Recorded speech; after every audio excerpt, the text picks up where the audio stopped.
The Bad Batch and Mandalorian are doing something in Star Wars that we haven't seen in a good long time. When I started watching the second season of The Bad Batch, I immediately knew there was something different about it. I got the same exact feeling watching the premiere of The Mandalorian Season 3. What's different in these two shows are the fact that they truly respect the lore and incorporate it into their episodes. The lack of world building in the Disney-era Star Wars has been one of my greatest criticisms of Star Wars as of late. Apart from maybe the main characters, every alien race in the sequels and Disney-era TV shows is entirely unique and different.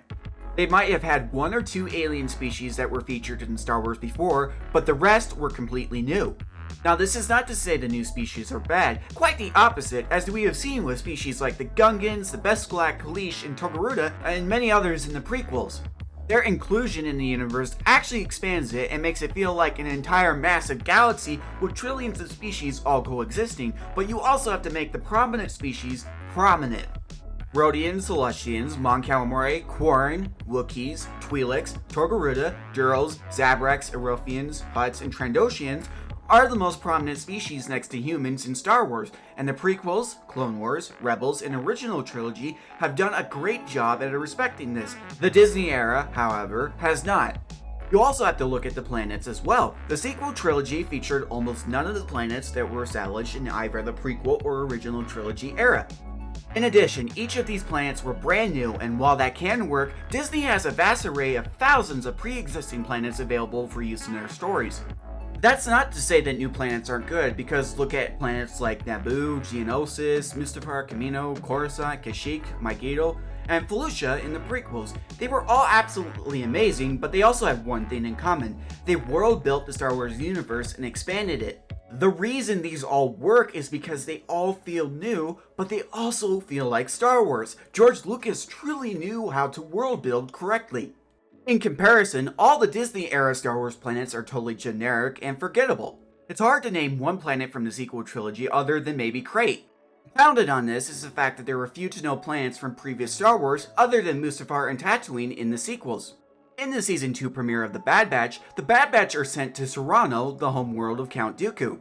Serrano was established in the Clone Wars, and it is an example of the show respecting Star Wars lore by incorporating it back into more stories. Even new planets like that of Desix in Episode 3 of The Bad Batch felt real and had a purpose. It's not just planets though, but the inclusion of things established in the lore of Star Wars. Seeing Gungi in Episode 6 was amazing, as was seeing Senator Chuchi and the Zillo Beast in Episodes 7, 8, and 10. Then we move on to The Mandalorian, and I immediately saw species that were already established, as well as going back to original story points in the first episode of The Mandalorian. It felt genuine. Even the pirate commander, whose design was absolutely insane, felt natural because it was done correctly. It didn't feel generic, but unique and right. Lastly, we come to the latest episode of The Mandalorian, which featured a crazy, creepy-looking, one-eyed cyborg that was genuinely, again, creepy to look at.